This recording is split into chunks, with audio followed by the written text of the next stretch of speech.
everyone.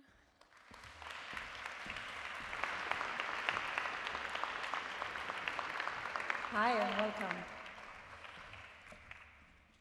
Welcome to the SNF Dialogues. Thank you for being here with us, despite the crazy weather that we have to our country.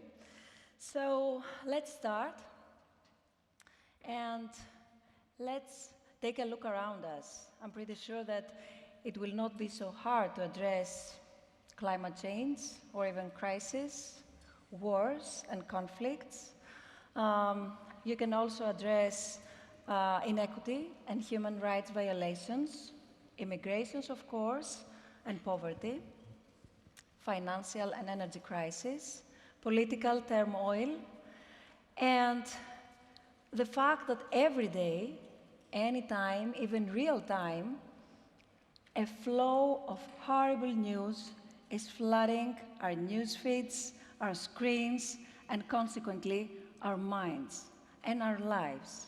Because very often the way that news is provided through today's media can make us feel powerless, disengaged, to be active, to participate, to take part, and they, in some way, somebody could say that they turn us into a mass of passive spectators. So I'm coming closer to our title of today's discussion, spectators or citizens. It's that actually, someone could say that happens because the news very often comes to us with no tools for us to explain or understand them. It's like what the British filmmaker Adam Curtis has said, that the only reaction left for us is to say, oh dear. But is this enough? And what does this mean for us as citizens? What does this mean for all of us? Journalists, scientists, politicians, anyone, adults, teenagers, we are citizens. What does this mean? And how hazardous is this for democracy? Here at SNF Dialogues, we would like to see journalism from the scope of the audience, from the scope of the citizens, which means being from the other side, on the other side of the screen. And just a few hours before the IMED International Journalism Forum, we will try to answer with our speakers, and thank you very much for being here with us today. We will try to answer this very crucial and sensitive question. So let me introduce to you all the professors that are here with us today. I'm starting with you, Dr. Laurie Ouellette. Welcome. Professor of Media and Cultural Studies at the University of Minnesota, Dr. Darren Lilleker, a warm welcome to you as well, Professor of Political Communication at Bournemouth University, and Dr. Timothy Schaefer. Welcome, Dr. Schaefer, and thank you for being with us, Director of the SNF Chair of Civil Discourse and SNF Ithaca Initiative at the University of Delaware. A warm welcome, of course, to all of you who are joining us online. You are part of this discussion, of any discussion, as you already know very well, so please share with us your thoughts, your questions, your ideas, whatever you would like to offer to this discussion via our platform, snfdialogues.org/questions. I have to admit that we were very skeptical, I mean the team of Dialogues, we were very skeptical at first if the title, spectators or citizens, does exist. Is it right? And I'm saying that because we were wondering if it is possible to discuss citizenship irrespectively of its relationship to the media. Does this strict duality, spectators or citizens, exist? The question is referring to all of you. So, Dr. Ouellette, let's start with you. Thank you. It's so wonderful to be here in Athens, the birthplace of democracy, and this is a very interesting question to me. I think that the dualism between citizens and spectators has become blurrier in recent years, and what I mean by that is that a lot of us might imagine direct democracy as a kind of ideal where everyone participates face to face. But the reality is that we live in a heavily mediated society, and ever since the rise of the printing press, the media have played a really powerful role in defining citizenship, in constructing, community and communal interests, and in shaping publics and circulating information. And for almost as long, critics have worried that the media undermine democracy and that they turn citizens into passive viewers of entertainment who are distracted or addicted to amusement. So that's a long-running debate, and I think it's still an important one. But we also live in an era where increasingly media is not one way. And we are all called upon to interact, to comment, to participate in our media culture in ways that, that go beyond spectatorship. So I think of spectators as a term from a different period of media history when media was one way, and where our ability to participate was limited. Now I think we almost have the opposite problem, which is that we are called upon to participate, but does that really mean anything? Does that really activate us as citizens? Does it really allow us to contribute to public life in any meaningful way? Thank you so much. Dr. Lilleker, what do you think? Again, thank you for having me, and it is great to be here. I think when we think of citizens, we often have this sort of view of people who live in a country but also have responsibilities to a country and also have rights within that country. And I think over the last 2 decades, there have been a series of crises. Some people talk about the sort of idea of the perma-crisis, whether it be terrorism affecting nations, whether it be climate change, pandemics, economic collapses. All of these things are outside of the power of a nation, but also outside the power of the people most affected, which are the people. And so that line about, oh dear, that we can think that, but then we can also think, oh dear, this is going to hit me. And what can I do about it? Who do I turn to? Is there somebody representing me? Is there someone who's standing by me? And the media reports a lot of these things as they have to, as the crisis unfolds, whether it be serious floods affecting an area, fires affecting an area, whether it's a pandemic. They'll report these things as they happen, but not in a way that necessarily can empower people. And I think people have become very much feeling that they have no power in the world and looking for that source of power, and who can give them power, who can give them a voice, who can make them be heard, who will actually listen to them. So I think that's where that problem comes in. Often we are spectators to events, but we want to be citizens, but we don't know how to be citizens. We don't know how to have that power that we feel that citizens should have. And what did you mention, Dr. Lilleker?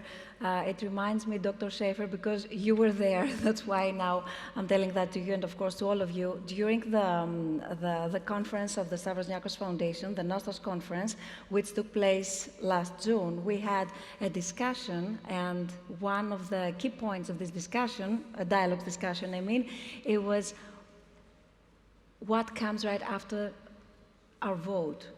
And how can we be really represented? And what actually can, if we can do anything. So it's another very big discussion. So I don't want, if you want to mention anything, but coming back to the main question, should we separate one from the other?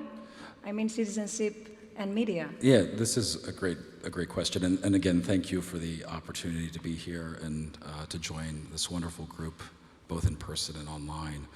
I think to this point, and what I was going to make a comment a moment ago before you even alluded to this, is this sense of citizenship and obligation. How do we think about just even citizenship as a baseline, participating in elections, voting, and then moving up from there?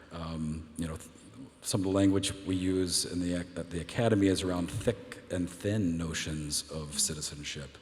The thin being these kind of relatively easy, accessible, although in the United States we see a lot of limitations even to participation in those ways, but it's that more robust idea of being a citizen and figuring out what that means. What was being said a moment ago too, though, is that we exist in an environment where media plays an outsized role in the messaging narratives that shape how we think about these questions. How do we think about those aspiring to be in office?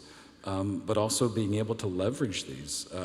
Arab Spring seems like a long time ago, but it's one of these quintessential moments in which we saw people rise up in a scenario that would not have been possible had not these new technologies at the time, Twitter, X, however we want to say that now, made it a viable opportunity for people to organize, to do some of these things at that grassroots level. And so when we think about this observational perspective versus this really digging in, I think in a lot of ways there is a kind of a passivity to it, just largely because we exist in kind of a consumer society and politics falls into that as well. And if we move beyond that, though, to this more significant idea of what does it mean to be a citizen? What does it mean to live with others in local ways and in broader ways?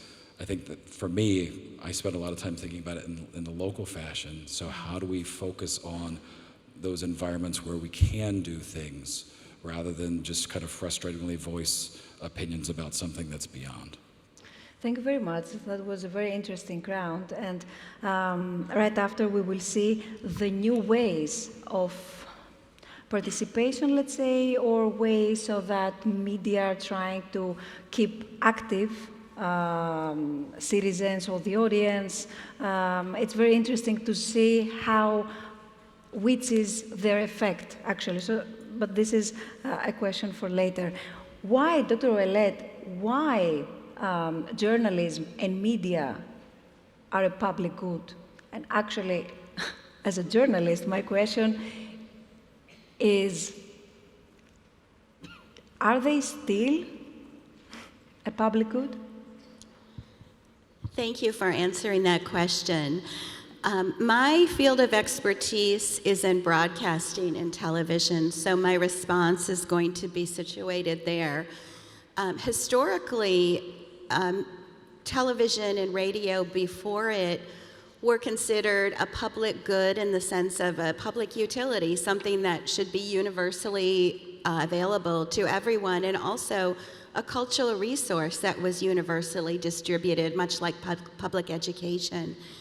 And this was a rationale for thinking of television as a powerful mass medium that played a role both in selling things and entertaining people, but also in terms of distributing what was needed for citizenship and participation in public life. Unfortunately, the regulations and institutions that supported the concept of the public good have eroded dramatically in the past 5 decades. And so I live in the belly of the beast in the United States, where the idea of the public good has always been severely compromised and contradictory. But the rules that once would have required broadcasters to serve the public interest by providing journalism and public affairs and local journalism and public affairs, those have basically collapsed under the rationale that one of Ronald Reagan's appointees stated as, TV is just a business like anything other. It's a toaster with pictures. So the idea of the public good as something that's regulated by society has been evacuated. And so how do you make media a public good in a free market context? And I don't know the answer to that question. Dr. Schaefer, we know that the well-informed citizens consider to be healthier citizens. But is this the case today, and why? So we exist in an environment where we have amazing access to information, right? So we do not, just using the historical reference points, right? We're not sitting in an environment where we are limited to access. With that being said, being able to navigate through sources of information that are legitimate, trustworthy, founded on the positions of being, legitimate, right? These are some of the great challenges that we have, and again, I'm going to speak from my context, but I think a big part of this is global too. In the United States, when we talk about some of the kind of polarization, when we talk about some of this extreme partisanship, all of this shapes the ways in which we access information and what we do with it. And so, yes, I think to be a citizen means you need to be well informed.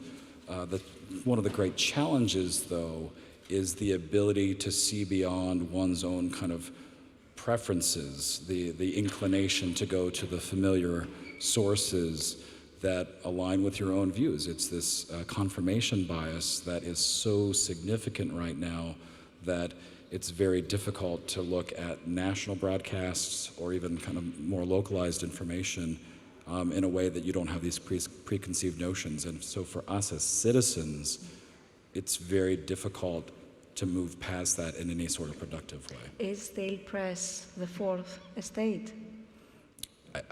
Yes, and I think it has to be, and I think this is a big struggle, though. I mean, in the United States, this is what has made it possible to function, and right now we're dealing with it. The question of, I just flew over here, so I haven't paid attention to the last 12 hours of news, but we have a fairly, by design, dysfunctional system because it's very purposeful to get things accomplished. Mm-hmm. And one of the ways in which that has always been, I think, enabled and can navigate this is having this robust fourth estate.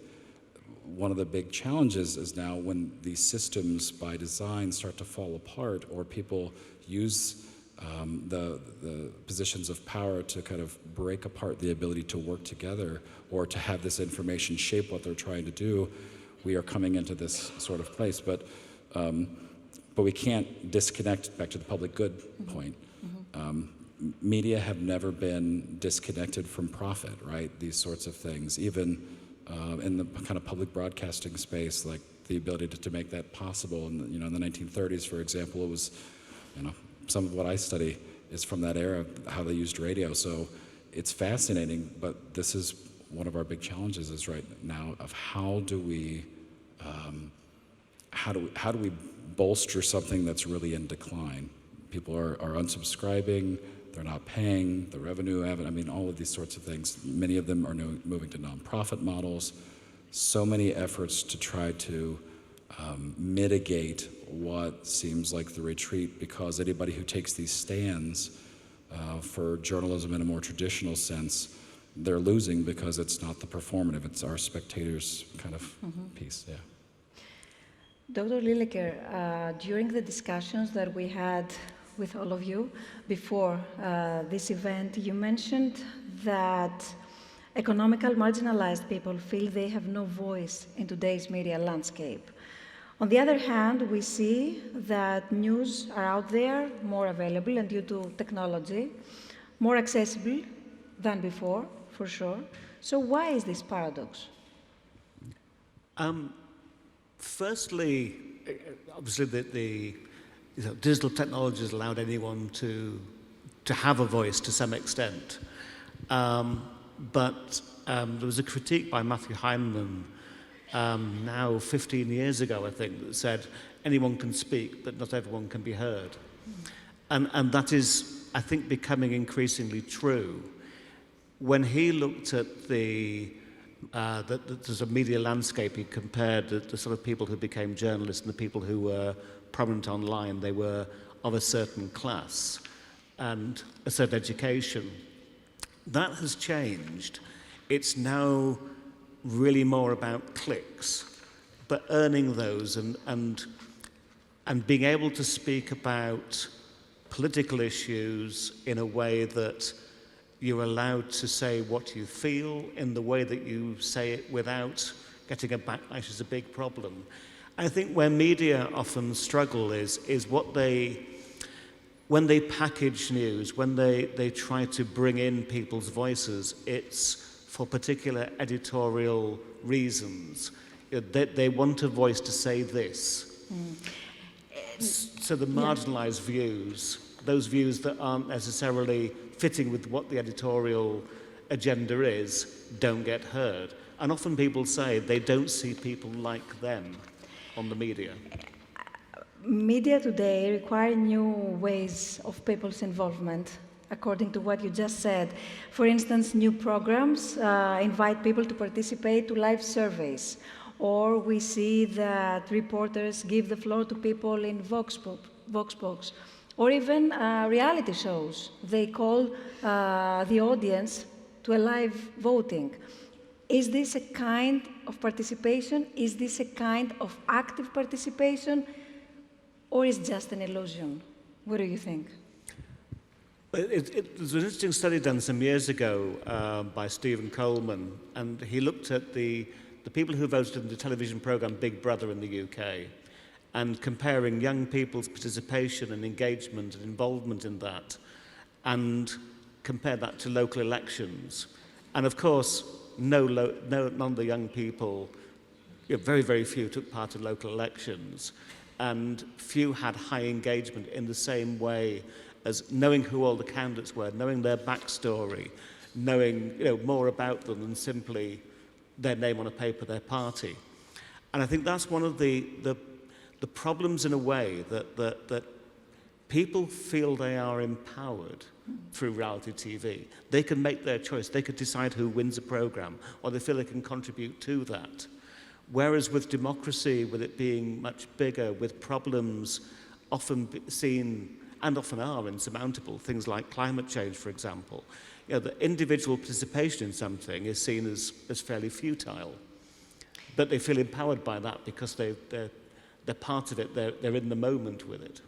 And here, before, I also would like to ask you the same question, Dr. Ouellet, but allow me just to mention that there is a huge discussion about the responsibility because of the power that the audience feels that have due to the fact that they have the chance to choose any kind of show they would like to see. It's like we make absolutely equal the responsibility. But my point of view is that, yeah, all of us are responsible, but not in the same way. I mean, journalists and media landscape, media industry is much more responsible as an experts, exactly because they have this expertise of designing its show, and then, of course, the audience comes with its responsibility, but I don't feel that the responsibility is equally. Dr. Ouellet? I think there are actually two issues here. One is to do with media content, and the other has to do with people's ability to participate in public life through media. And I think in terms of media content, the kind of free market ethos that is where we're at now with the decline of public service or the public good as an operating principle, makes it really difficult to have, diverse, meaningful, diverse perspectives on issues that represent, ordinary people, particularly disenfranchised groups. And I think the structure of the media is set up so that the goal is to make money, which leads to the kinds of programs that can capture eyeballs, right? And, the move away from the idea of a mass media where, for better or for worse, everyone had the same content, and 6 o'clock came and it was time for the news, right? If you wanted it or not, you kind of just watched it. Now we curate our own feeds, and, we're so customized and specialized. We have so many choices that those built-in opportunities for some kind of regular engagement with civic life through media have disappeared. And then I think there's the issue of people's ability to participate.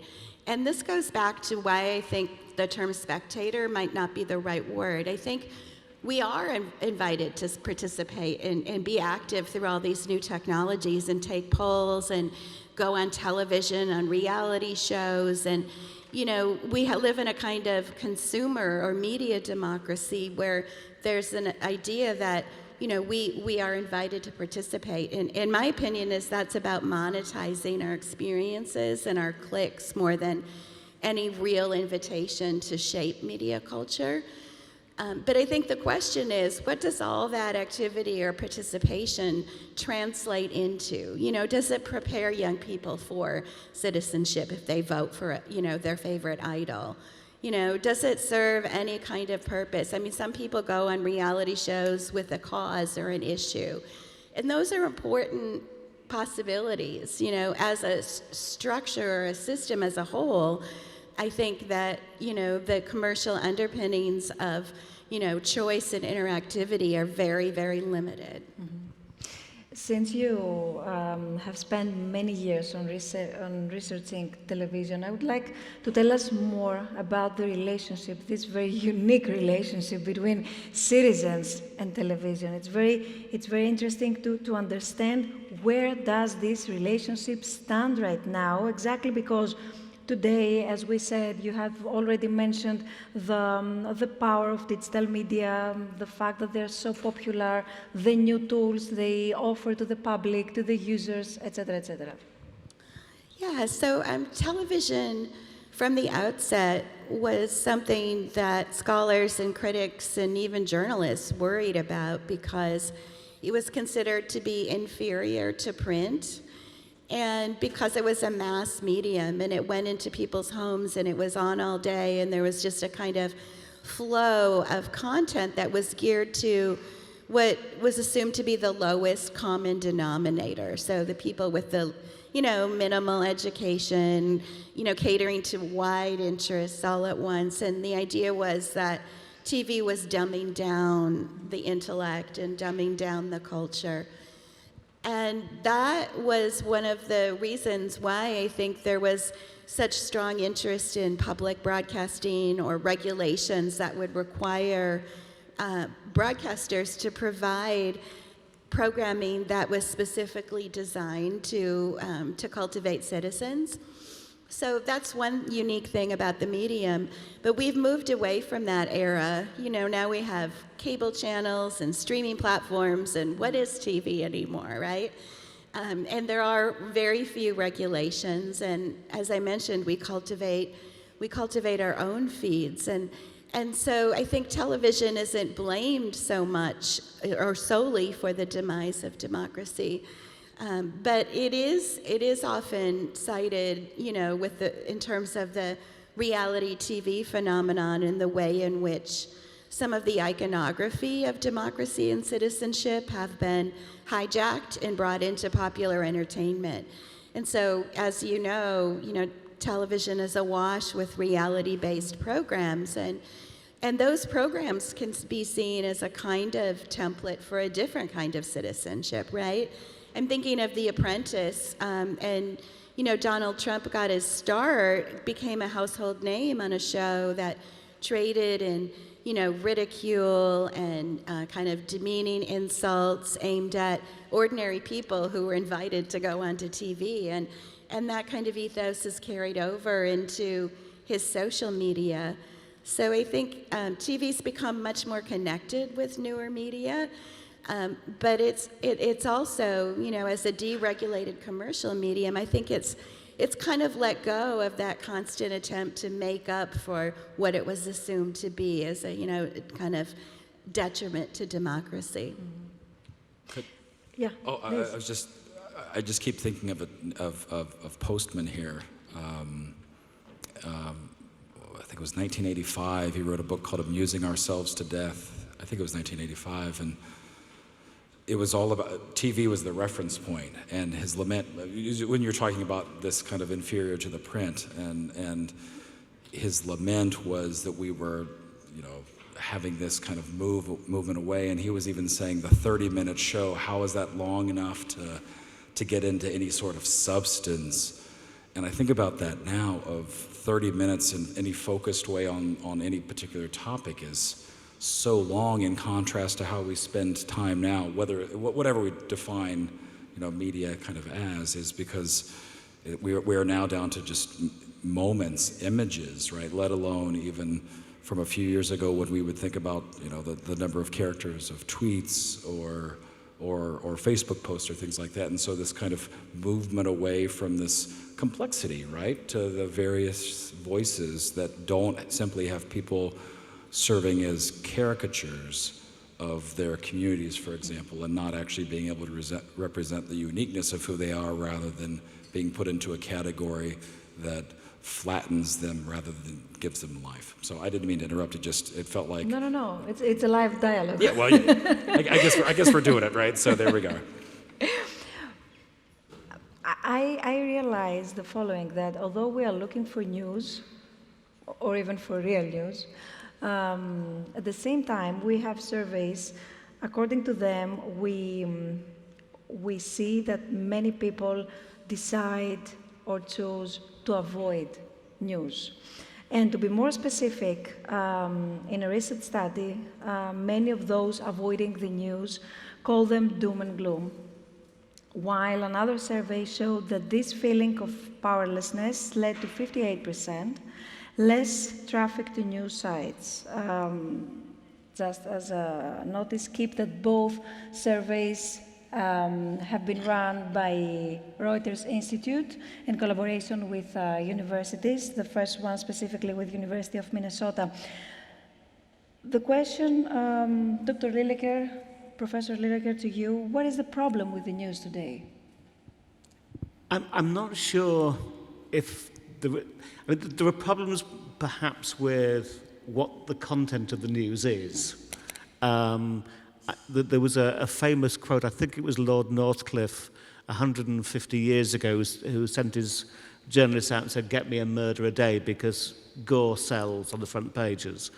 And in a way, media still does that. It's looking for the shocking, the scandalous, the stories that will shock but also drag in eyeballs.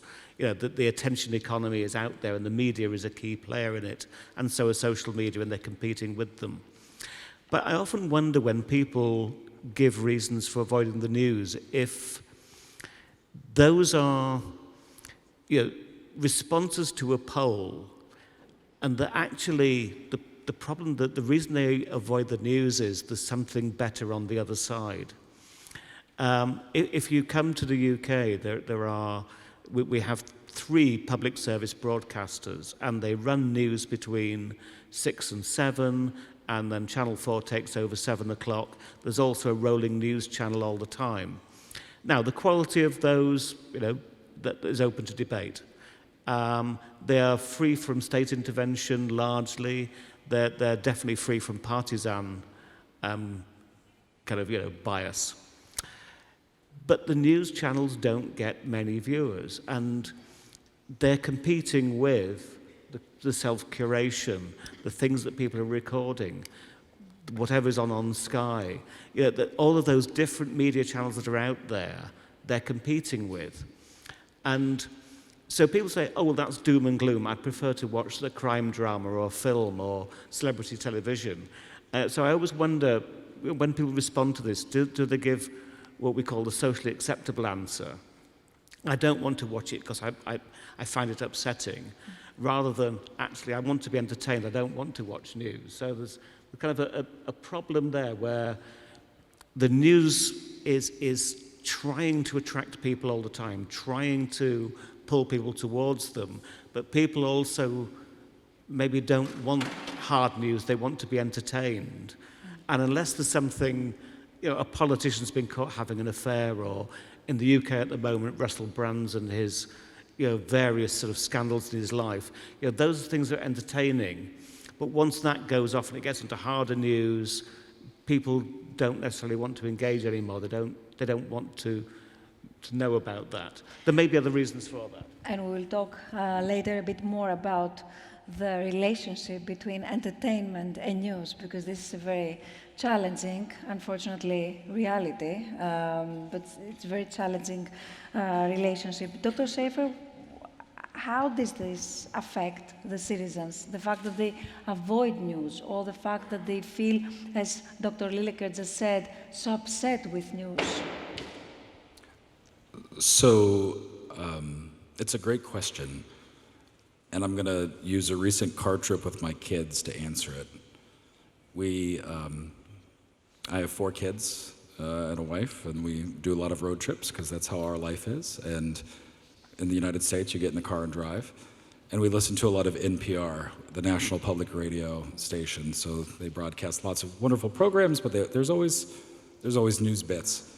And our 2 older kids, both wonderful in lots of ways, but anytime that news bit comes on, one of them says, "Ugh, turn it off, I don't want to hear this." And what she's saying there is, I don't want to hear this bad stuff. She's 11 years old. And the other one, who is 9, says, "No, I want to hear this because this is what's going on." And she's not thinking of this as like high level, but she's just acknowledging, I think, a reality. And I'm thinking particularly of young people, but it's applicable for all of us. There's this reality that we want to, we know some of these awful things are going on, so I don't want to hear it. I don't need to see it, I don't need to hear it, I don't need to have more confirmation that things are in a really bad place, particularly for young people, right? As we're handing them the next, decades of their lives that will be beyond ours. And yet still, we need to know this, all right? So to your question, how does this connect to being citizens? I mean, it's back to your informed citizenry. Your comment earlier is we need to understand these things because we need to address these things. We need to be able to talk about these things so we can take action in the ways that we can. So when we talk about active citizenship, it's often figuring out, gosh, what is even going on before I can say, I see what I and maybe others can do. But that's really tough. And I'll just go back, to that car. And this is literally, and that was real a couple of weeks ago, the last iteration of this tension, right? I don't need to hear this doom and gloom. I know it's bad. I know climate change is happening. This is why they didn't have snow last year, and they were really sad about not being able to sled. And this is the thing, right? And how do we respond to these moments? I think those of us in positions, particularly as educators, we can push people into, or invite them, maybe is the better way to really think about this, is to invite people into these sorts of conversations that aren't simply saying, that's wrong, that's wrong, that's wrong, that's wrong. Mm-hmm. There are lots of problems, but there are solutions. There are things we haven't even thought about yet, and part of the reason we haven't thought about it yet is because we haven't talked about it. Mm-hmm. I agree. I fully agree with this approach, but all this time we're talking about the audience, but the audience is here with us. So I would like to hear your thoughts. Share us, what do you think? Do you avoid the news? Do you avoid the news?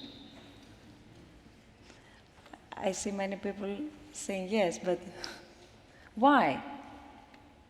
Would you like anyone from you to share with us the reason why to avoid the news today? No one? Yes, please. Okay. If we could please pass the microphone to the lady. Thank you. Thanks. I'm from the United States, but I live here in Athens. I avoid the news because of the way it's delivered. And because I sort of became a victim of the 24-hour news cycle. And I think it makes it very difficult to, you have to turn off at some point because there's so much. I do also agree with the confirmation bias. I mean, although because of my feed, I'm here today, and I found out about this program through my feed. Conversely, it's hard to get a diversity of ideas because the media is so, I call it like slivers of points of view, that it's really hard to just find a place where you can go get a broad perspective and know that you can trust it. And just to respond to that, your comment about this kind of the overconsumption of it, you just feel like you're being inundated. One of my favorite books from a few years ago is by a philosopher, Robert Talisse, called Overdoing Democracy. And his argument is, we're just saturated with some of this stuff right now. We've turned politics into, I mean, this is the 24-hour cycle, right? This is what happens is there needs to be more content, so we're going to make more content.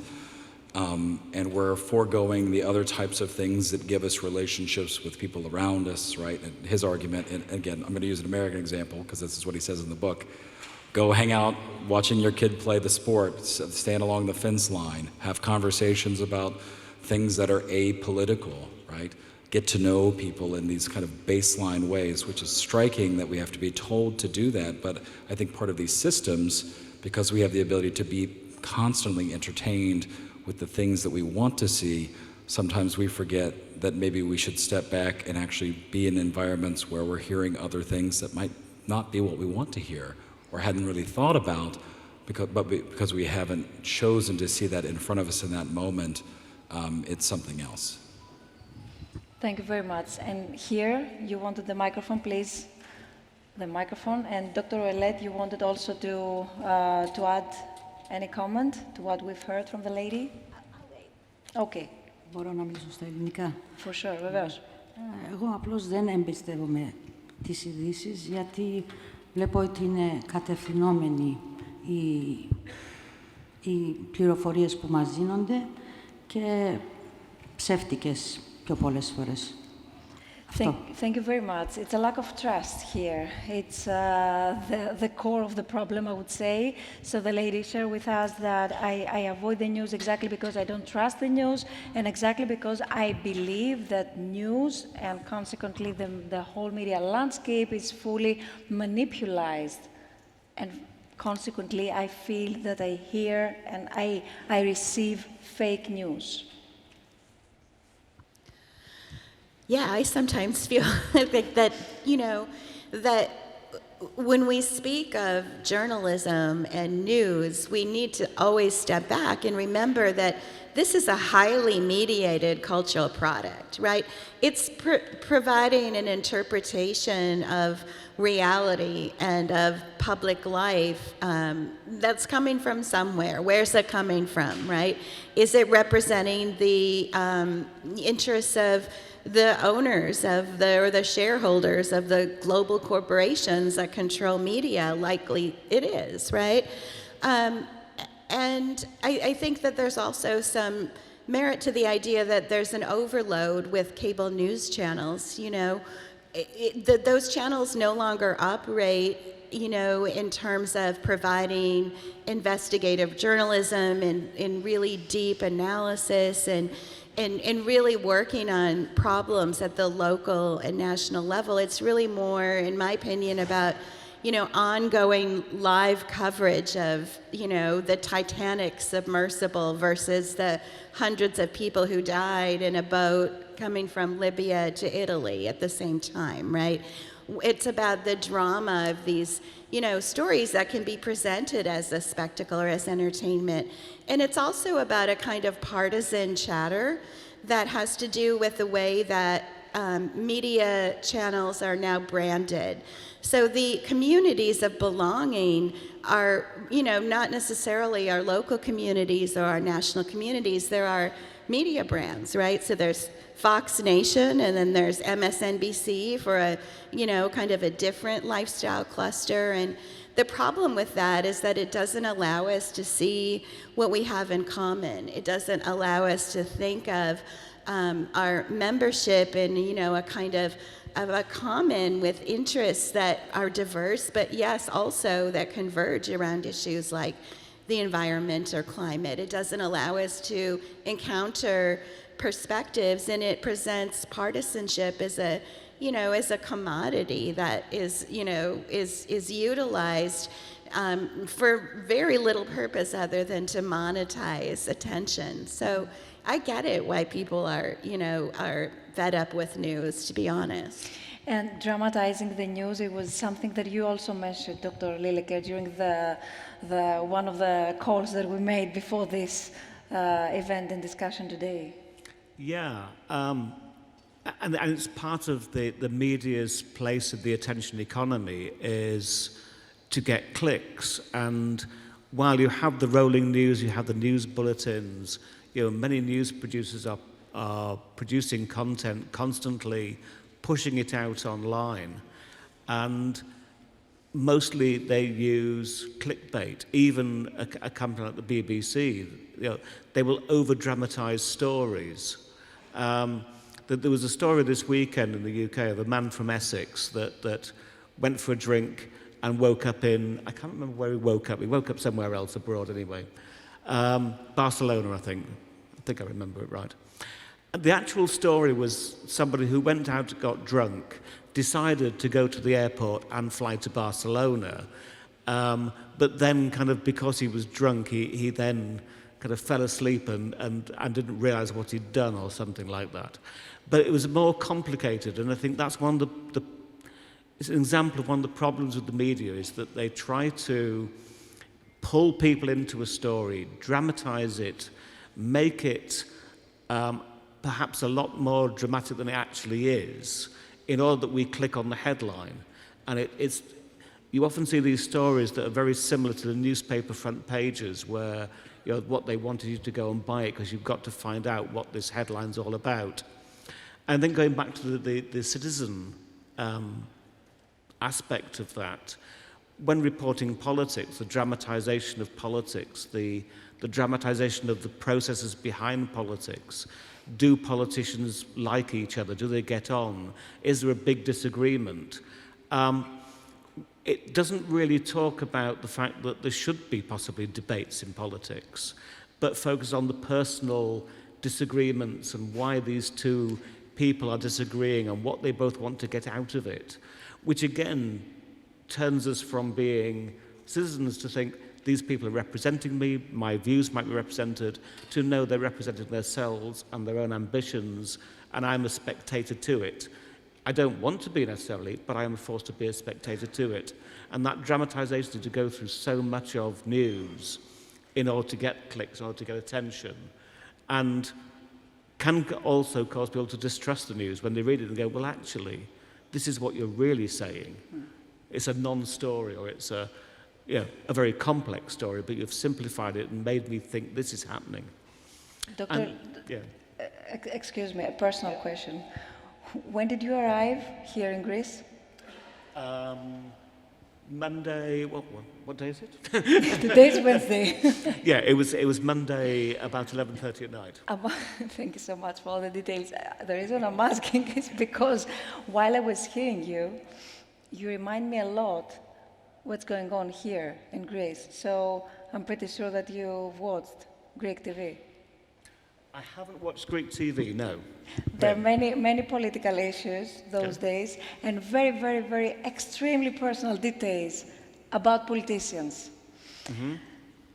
And not so much about what they do represent or what exactly will they represent. Anyway, this drives us directly to my one of my favorite points. And it's very sad, actually, because as a journalist, and exactly because I had the experience of being on TV, it was something that it was asked very often, not just from me, but from journalists overall who were involved in the field of news, no other fields. The infotainment. Mm-hmm. The infotainment is the result of the combination between news and entertainment. So could you explain us a bit more what exactly is this and the consequences as well from this hybrid model? Well, it's the problem with it is trying to present news, inform people, but in a way that makes it attractive and engaging. And that can be the very dramatic and serious events, you know, the drama of the Russian invasion of Ukraine, for example, but also, you know, the drama of wildfires in countries, the ones you've experienced here, floods, all of those things that they're dramatized to be as engaging as possible. Politics on the other side, you know, a lot of that sort of process politics, as it's called, what's happening behind the scenes, it makes it appear like a soap opera.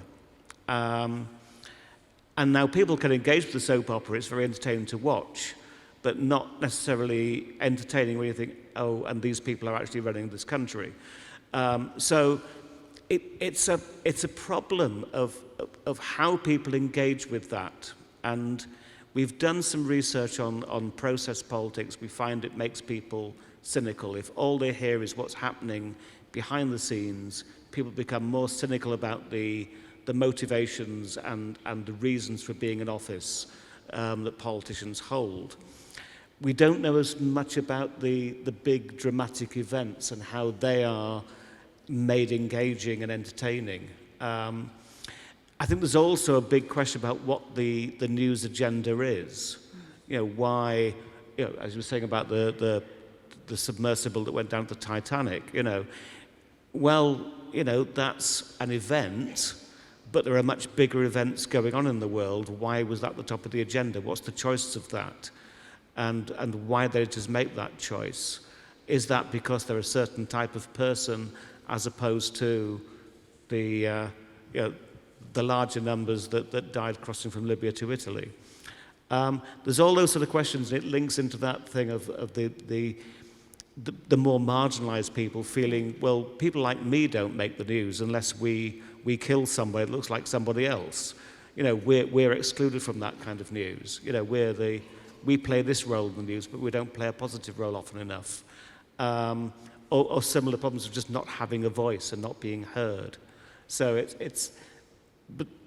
but I think media often, they're playing to a certain audience, and exactly who those audiences are, particularly outside of America, perhaps, where there is a much, you know, sort of, these are the people who have this partisan view and this, you know, particular lifestyle. They can work with those people. But outside of that, I think often the media are never sure who their audiences are, but they're playing to what they think the audiences want.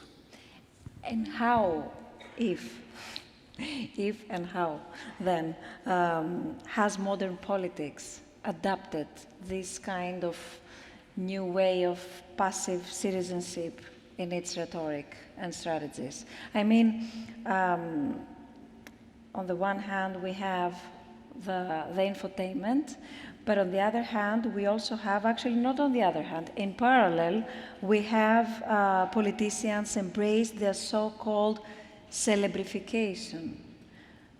And before we start, if you could explain us what exactly this means. I mean, so just the conversation a moment ago got me really thinking about how President Trump did so well in the United States. Why? Because he was that entertainer, right? As you were mentioning on The Apprentice, the reality in which people can know how to work the spaces, how to take up the air, any of the air, without kind of any substance.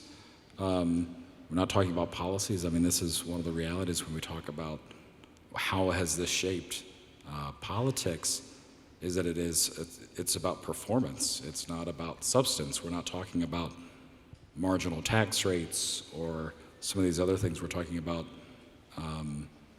these bigger themes that are truly more performative rather than substantive. And as I was reminded just a few weeks ago with one of our SNF Ithaca visiting our senior fellow, former ambassador and a governor, he was talking about how much of the work of politicians happens under the radar.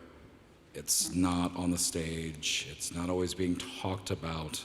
And he was referring to the current president, to President Biden. And it was a striking reminder of how in some ways things like politics in a lot of ways can be rather boring. And this is part of the problem.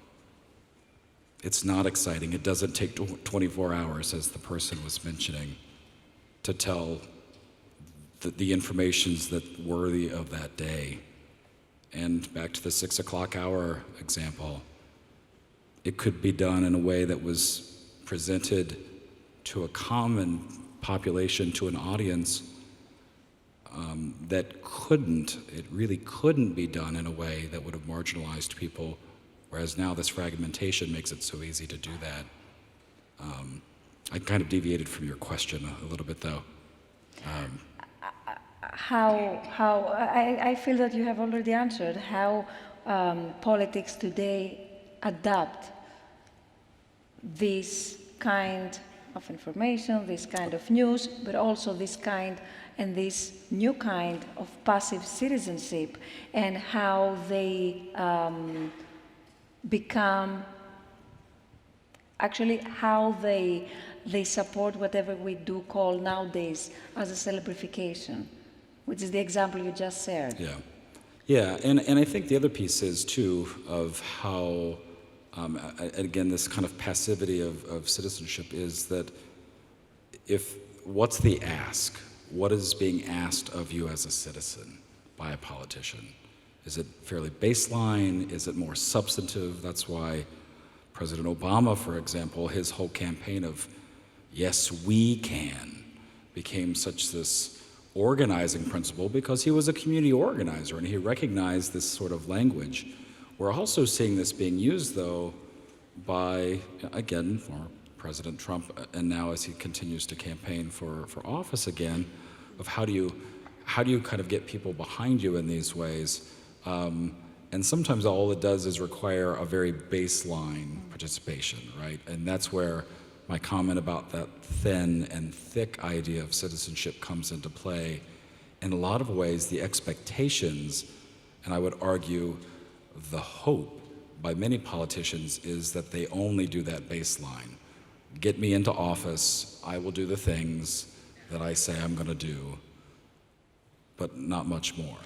And I think that's a really troubling thing, but it's also an opportunity for, I think, many people, if they see themselves as active citizens, the ability to affect change, particularly at the local level, here in a place like Athens or wherever else you might be from, is real if you start to realize how do we organize? How do we start to talk to each other? How do we leverage these platforms? And I felt like you were going to start to say something there a moment ago. Oh, sure. I mean, I could speak to this as well. I think in the realm of media, it's really important, to step back a little bit and think about why is this kind of media considered to be superior to other forms. And I think that there are entire pockets of popular culture where we see the boundaries between public and private eroding in ways that can go in multiple directions politically. So in the United States, any number of politicians and government officials participate in shows like Dancing with the Stars, right? There's a kind of revolving door where they use the show to kind of buttress their administrations, but also to make themselves accessible to, the public, to audiences. And I think that what they're trying to do is not to pacify citizens. I still object to that conception of passive citizenship, because I think what's happening is they're activating citizens as fans, right? They're blurring boundaries between information and entertainment and politics and entertainment in ways that are actually requiring us to be active. If you look at, Donald Trump's social media, it's all about addressing his supporters as fans, right? It's a kind of a blurring of how a media industry is run and how a political, platform is run. But I would just also say that this can go in ways that are important and possibly beneficial. I'm thinking of the U.S. Representative Alexandria Octavia Cortez, who does Instagram live videos of herself cooking on a regular basis and uses that opportunity to talk about political issues with her constituents. And in my mind, that blurring of public and private actually reaches a much broader base for conversations about public life than a serious newspaper, for example, or a civics, meeting. I think that it's kind of ingenious the way that she is using social media in ways that draw more people into an understanding of the stakes of a political issue and its relationship to everyday life, to cooking dinner, to what kind of food will you have on your table, and so forth. I think that, agree with that, but I think there's a darker side to celebrification that some politicians use, and that's the more populist characters. So although Trump had a platform, he had an audience and a fan base, if you like, from The Apprentice, he also used social media very effectively to constantly get media attention. Now, some of it was positive, some of it was negative, but he was constantly in the headlines because he'd said something on Twitter that was offending somebody or just didn't even make sense. And a lot of politicians will use these platforms in the same ways as ordinary people do, so making this claim of authenticity. I am like everybody else because I use this platform in this way, which can be cooking, etc. But then blend in these other arguments and simplifications of big problems, build up those conspiratorial sort of claims about how the current government are in league with business, etc., and there's this big elite out there, which sometimes can be true and sometimes can be false. But these populists use all of these kinds of claims and become celebrities for doing so. There's a number of politicians around the world that had no background in any sort of celebrity life, but became famous because they started to do things that stood out and the media picked up on them. They built an audience and then they became successful. They had name recognition, but also were saying things that often people want to hear, but that reduce the complexity of politics. Climate change doesn't exist, all of these kinds of things that claims can be made. And so that celebrification is a little bit dangerous because people can look around for someone that they know and recognize and is saying things that they see as believable, but not always reflecting, is this credible? Is this person actually doing the right thing, or are their policies actually in any way possible, building a wall? And maybe just the quick response to this, because it's such a great question. In some ways, it's one of the themes we were talking about before, is that I think when we talk about this celebrity, right, it's simple. It's a character. And that's part of what makes it appealing.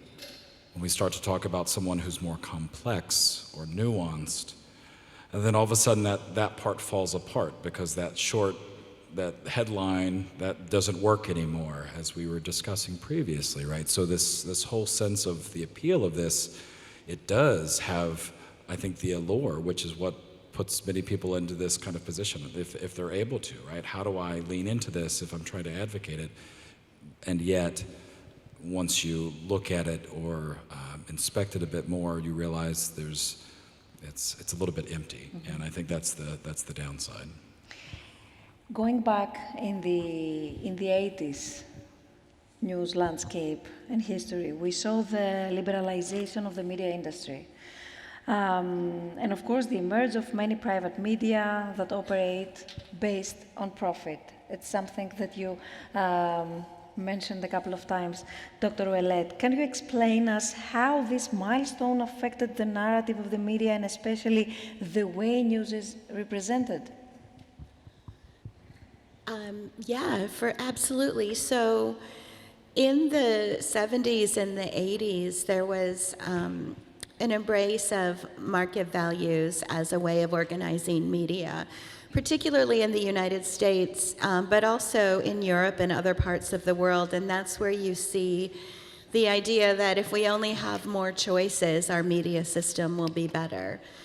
And I think that, what happened is we did get a lot more choices, but whether our system actually is a better one or whether we have, the media system we deserve is another question.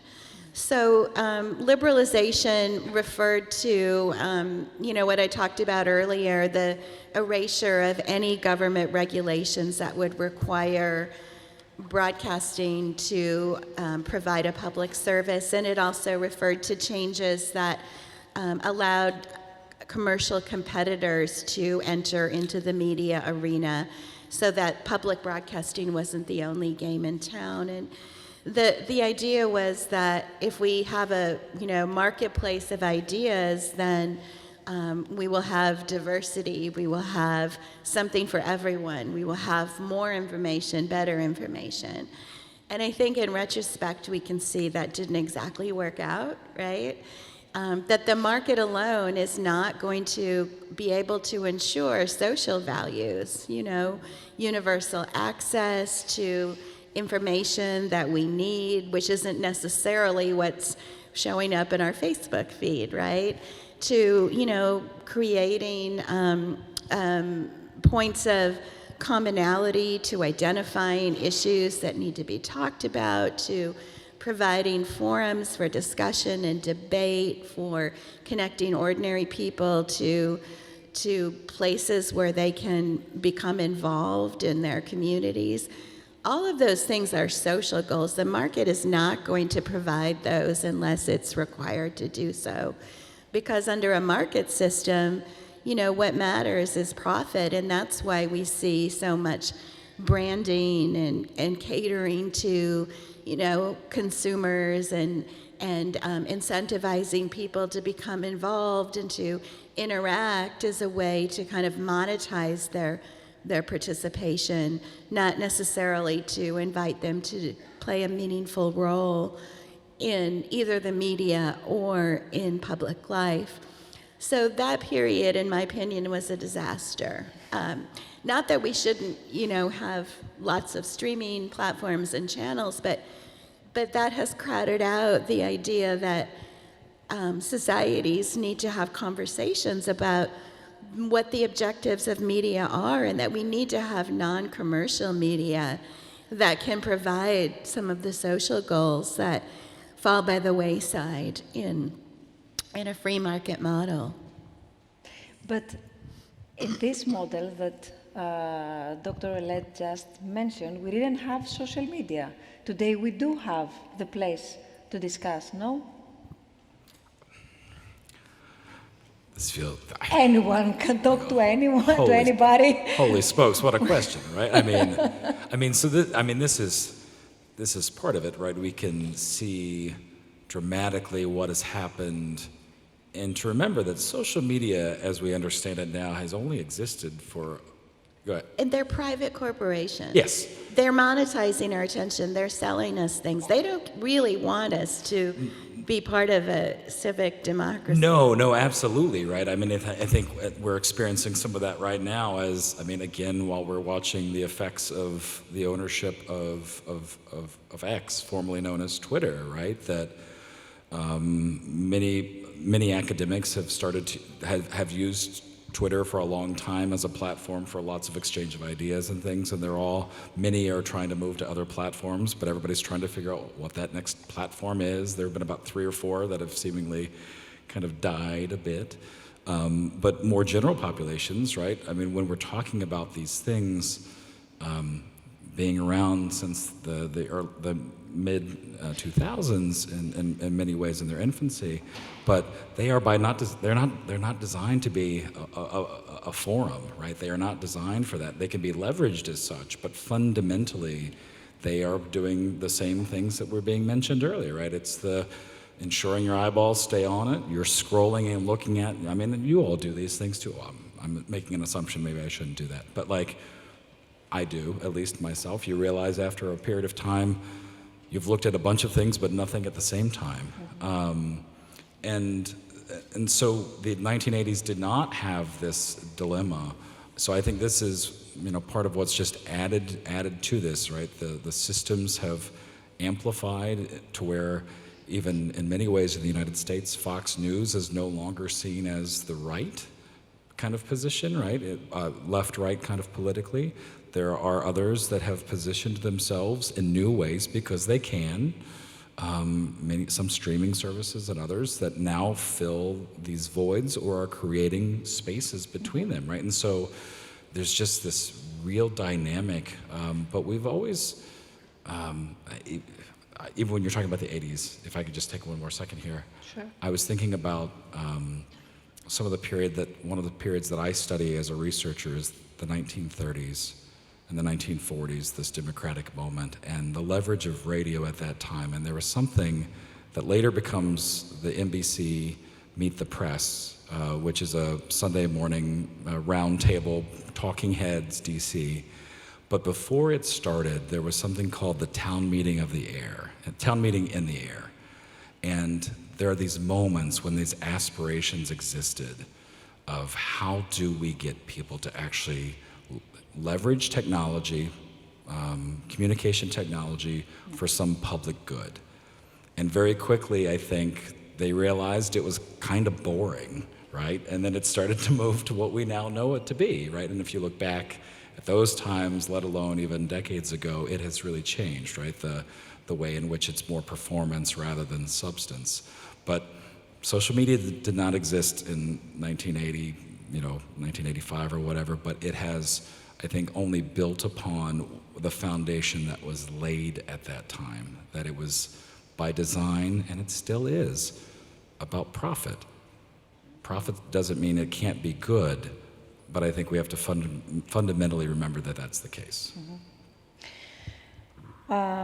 We have received a lot of questions from you who are watching us online. You would like to ask, but I would like to ask the following. It goes to all of you. It says, using the example from the UK, so probably you, Dr. Lineker, could make a comment, where young people were shown to participate more with reality TV voting versus participating in elections. Is it possible to leverage this tendency to activate citizenship so that they can be more engaged and vote? It's a great question, and I think with young people, and I've talked to lots of students about voting, and it's surprising even that politics students don't vote. And one of the things that they say, and this is also with that caveat of socially acceptable answers, but they say no politicians speak to young people. And I think there's often a vicious cycle at work for young people. Big Brother does speak to young people. They want, the producers of Big Brother programs want young people as their audiences. Politicians look at young people and say, well, they don't vote, so there's no point in building too many policies around what young people want. We'll focus on their parents and what their parents think are good for them, because they are a fertile age group. And so the vicious circle goes around, that politicians never speak to young people, and young people don't listen to them and don't vote for them, and then at some point they go, oh, actually, this is relevant to me now. And there has been these occasions where so young people have been deliberately sort of targeted with policies around education. Tuition fees in the UK was a very big issue. And you can mobilise them. Certain politicians, bizarrely Jeremy Corbyn, given his age and quite kind of eccentric character, he mobilised young people and built their support. It can be done, but they need to be reached out to, and the marketing people behind television programmes are much better at doing it. Can we please bring the microphone here to the lady? Because after your comment, I would like to ask you about citizen journalism, because we also have this kind of model of participation, and how realistic and effective is it? Please. Thank you all. It's a subject that I'm very much interested in, and I wanted to tell you that the last years I was trying to personalize the way I used to take information and to receive information. So I have different channels, I pay a lot of money, I have special social platforms, I speak a lot of languages, so I can do it in several levels. But I think that there's something wrong there. I got a personalized information, and this is not the reality. I got what I want from my clicks, from my subscriptions. It's something really specially done for me, but it's not the truth. Because it's not the common denominator. It's not something that I can share with you when we drink a coffee. I don't know. I don't hear the name Kasselakis. Nothing comes that is real. So perhaps it's a mistake there, because I am within me. They give me what I want to eat, and it's not what it is happening now. I don't know, what is your opinion? Because the 80s are over. We don't sit in front of the TV. For some years, I would like to hear only Oscars, but film Oscars and nothing else. But now, I can find a way to deal with the future. So this is another parameter, and the question is, and thank you so much, the question is if news is personalized. I mean, well, you can personalise news. If you don't watch news in a linear way on television, then you can personalise what you see. There's a great thought experiment, a great experiment I do with students of getting them to open Google and type in news, and you get a news feed. And if you are a Google user, if you are logged in, you can have basically a personalized news feed. Different stories about different parts of the world will come up depending on what you search for. So even at that basic level, without you doing anything, you can have a personalized news feed. And that goes through all sorts of things. I think it was Cass Sunstein that was talking about the filter bubbles, where we could select where we get information from and what we hear about.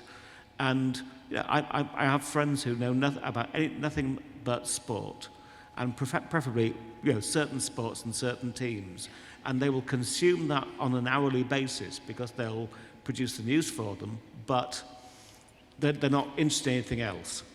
And that's something that's out there and happening, and people are deciding what they see, and can be almost oblivious about other things happening in the world and just not aware of them.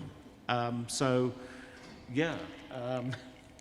here comes the role of the algorithm, and here comes the question from the audience, which says, how decisive is the role of algorithms to the way we receive news in our newsfeed, and thus in the way we understand the world around us and take part in democratic processes? Well, I was just going to say, I do something similar to that. And if you also, you mentioned using Chrome, you said using Google, right? Yeah. And if you use their browser, or any other browser, you can always go into the incognito or the private or whatever and do that same experiment. When it no longer knows who you are, it also has a different response to that, to a prompt like that, right? And so I think for us to recognize that we leave digital footprints everywhere, so these algorithms know who we are. They, you know, if you're an iPhone user, that little thing that started showing up a few years ago, it's like, do you want us to, like, please let us follow you, and then you have to say allow or not allow, right? That sort of thing. That's what all that means, right? So they, all of these companies, back to our profit motive, want to know as much about you as possible. And in a lot of ways, it's great. All of a sudden, you figure out, like, those shoes I was looking at, they show up as the ad, right? The trip I was talking about with my wife is a surprise. That's the thing between the story. The other thing is there are efforts, various organizations, and there's one, again, I use it with my students in class, but we use it in, and I would encourage you, am I allowed to say this? Okay. Of course. I guess it's a dialogue, but there's an organization, well, it's another organization, that's why. It's called All Sides, and I use it all the time, allsides.org, I believe, and they present news issues from left, right, center, and it's a user-based system, so you self-identify as, I think you're familiar with it, yeah. And it helps you understand the variation of even the same, quote, story is presented in different ways. It's often headlines more than a lot of the substance, and I think that's always striking too, is to see how substantively there's a lot of commonality because there's only so much variation that can happen, but the way that it gets framed, it's the naming and framing that is so important, why I think personally so much of this becomes then so deeply connected to things like civil discourse and dialogue, is that if we can get beyond the easy caricatures, the shorthand, and if we can actually talk to each other or have politicians engage in substantive kind of debate, which is so difficult, then all of a sudden it peels back, I think, some of that performative, some of that celebrity, right, as we were talking about, and helps us understand more of the nuance and the complexity of people, and of those aspiring for public office, right? And so when we think about this, it's at all of these levels, but there are efforts, but it's so tough. And something I do personally is I read things I don't really enjoy reading. For that reason, because I feel like I need to know what are these other viewpoints, what are these people thinking on another end of the ideological spectrum from where I sit. It's essential. If we only stay in that bubble, right, the enclave, whatever it might be, that echo chamber of information, it only reinforces. And you know, if you've ever voted and you wonder how the other candidate won when everybody you know voted for the same person you did, that's kind of how that works, right? On the other hand, technology has led new kinds, let's say, of people's involvement, participation, like what we did say earlier, citizen journalism. Could we consider today citizen journalism as a mere citizen's duty, Dr. Ouellet? Should we? And then comes the question, should we at some point at least draw the line where journalism starts and where and ends, and finally, consequently, where are the limits? That's such a great question. I mean, on the one hand, I want to support more voices being heard directly through media. But on the other hand, as someone who studies and teaches social media and popular culture and reality TV, I know very well that, you know, you put a camera in someone's hand and that doesn't mean that they're going to produce journalism, right? So think about much user-generated content is not something we'd want to rely on for information and deliberation. But I think that there are new developments that have emerged because new technologies have become available, but also because of our historical circumstances, because of the crises. And these involve, people in the streets who are also using Twitter. Or where I live in Minneapolis, which is where George Floyd was murdered by police officers, we relied very heavily on Unicorn Riot, which is a kind of citizen journalism. These are independent, nonprofit, grassroots, on-the-ground video makers who covered the protests that ensued and really, took over the city for many weeks and live streamed what was happening on the ground and included interviews and perspectives that were nowhere else to be seen. And that, I think, was incredibly promising and exciting for me to observe and think about, wow, they just have their cameras and they're live streaming this on YouTube, and it's providing such an incredible service for local citizenship. So I think it goes both ways. I don't want to say everything is a kind of citizen journalism, but I think, that there are opportunities for the development of kinds of journalism that we need more of, such as Unicorn Riot.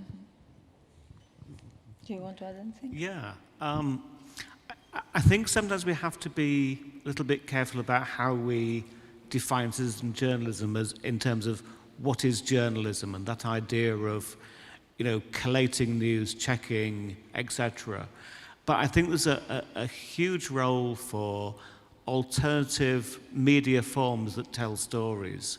And I think, if it hadn't been for somebody with a camera, we probably wouldn't have had convictions for George Floyd's murder.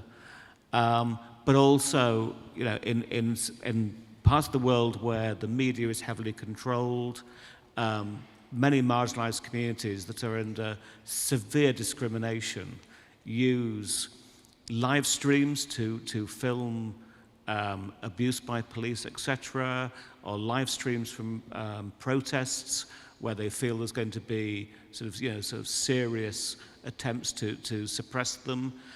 We saw that during the Arab Spring.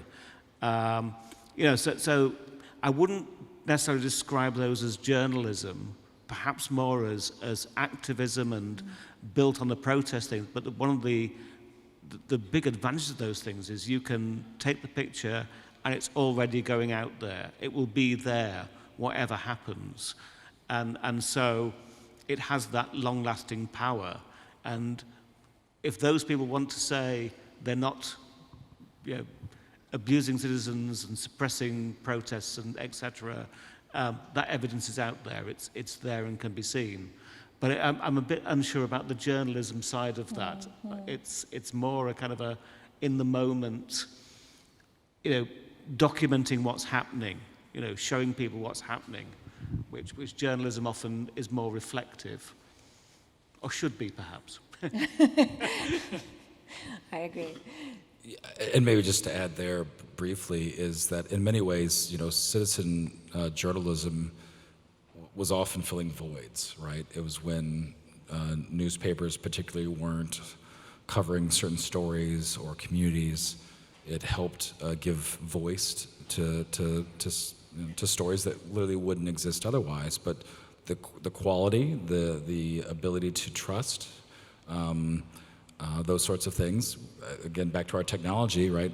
Anybody can start a blog. Anybody can start these things that would allow it to be that, but it doesn't meet that threshold. Because I think your original question, where is that line, right? I think it is that sense of those professional expectations of what it means to be a journalist. How do I thoroughly investigate? How do I ensure what I'm doing, I'm checking, all the relevant places. Those are the things that I think become maybe those distinguishing markers.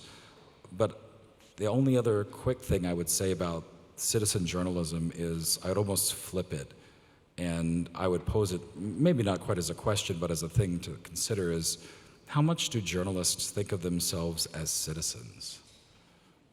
In some ways, we've been talking about citizenship as this thing of, everybody else not in these professional roles, but something I've been thinking about a lot lately is how do we enable or support professionals to see themselves in this civic way, and what are the implications upon them when they do so?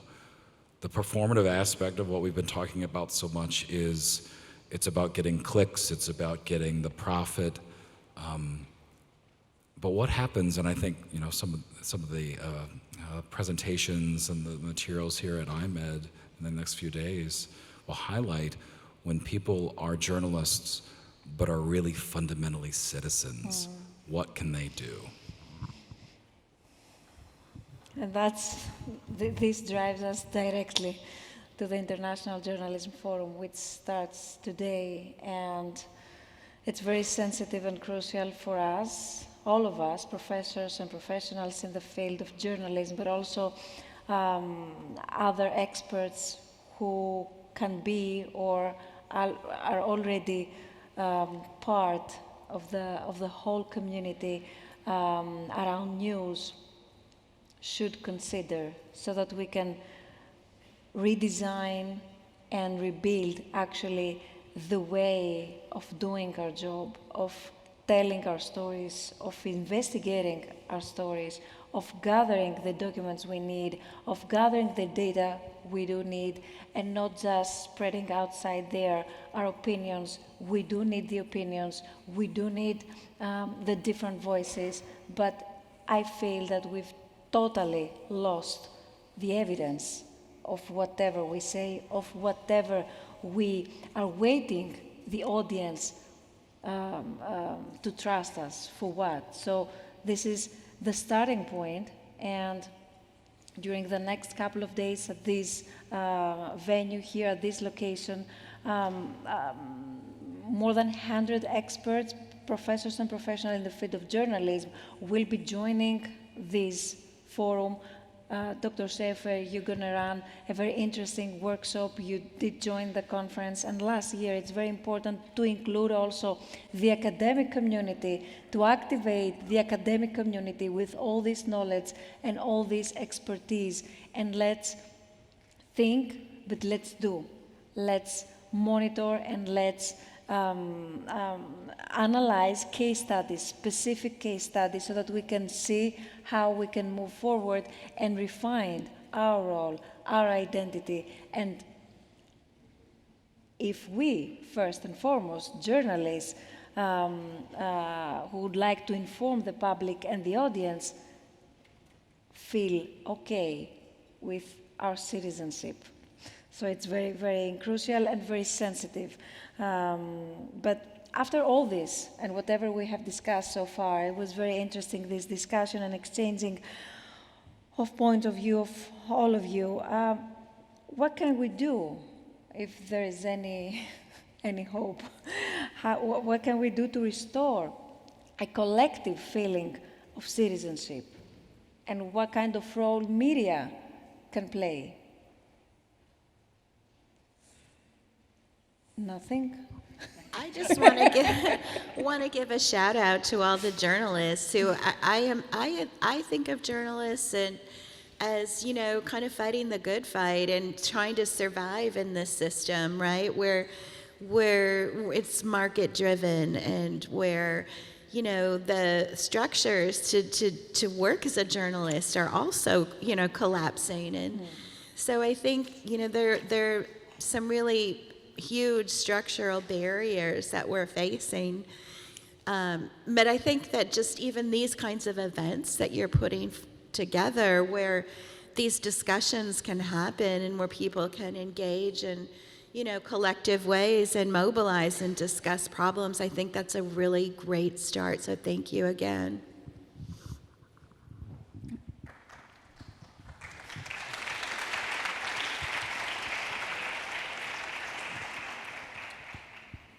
I think there's some great journalism out there, and journalism that generally tries to activate people and to get them to understand how things are working, but also how things are not working and how to be involved. And there is also infotainment out there for those who don't want that. Unfortunately, a lot of the time it seems the market is choosing the infotainment and not focusing on the quality journalism. And it's something we often see in newspapers, that those newspapers that do analyse things have a low readership. But I think we sort of mentioned politicians and their role in this, but I think one of the biggest challenges that journalists face is really finding out what's happening. And politicians have gone from, pushing out certain information and burying bad news and all of those things, to deliberately withholding information from journalists, or to leaking false information to journalists, so they'll end up in a tailspin focusing on something that's completely superficial, but also, that this is the entertainment side. So I think there's, one of the things that we need to do, and particularly sort of not only as academics but also as journalists, is expose these sorts of things, so politicians don't think they can get away with it and just call things fake news or whatever the equivalents are, because one of the interesting things about many politicians is that they work in this democratic environment. They follow these democratic processes, but they do so much damage to democracy and its institutions if they don't follow the basic rules of how we should do things. And there's enough of them across every country in the world that do it wrong, that it's causing problems. Thank you. I won't name too many names.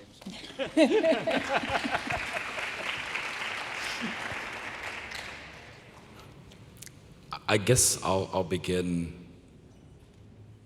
by referencing last year's IMED forum.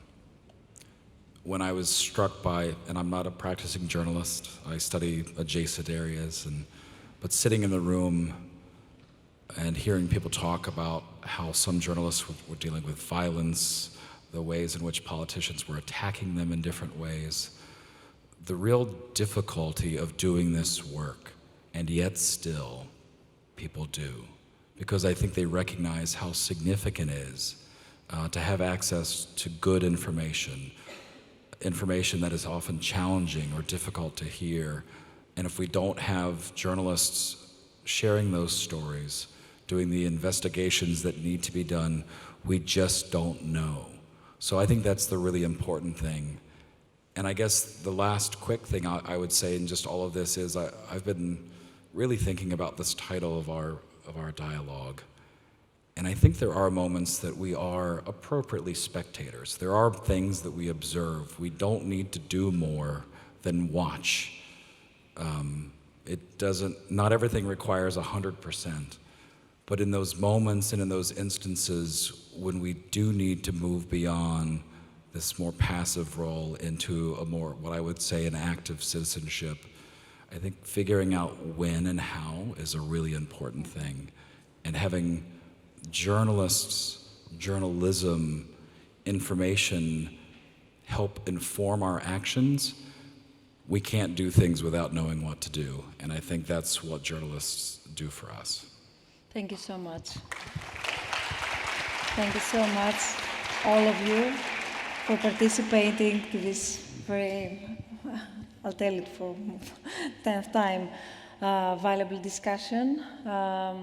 Dialogues, SNF Dialogues initiative is an open, multi-layered platform, actually, where we do discuss open, where do we invite the audience to participate, to join anytime, by sharing anything, either physically or online. So we are active from our perspective through this platform, and please, you could visit, all of you, our platform snfdialogues.org, because there you could find discussions, you can find podcasts, you could find opinion articles, you could find videos, infographics, everything, not everything, many things about what we've discussed, but also about other things, other issues, like climate change specifically, like the many layers of the pandemic, like a series of issues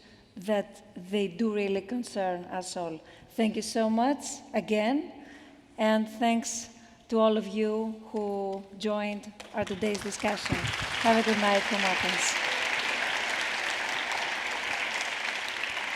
Thank you.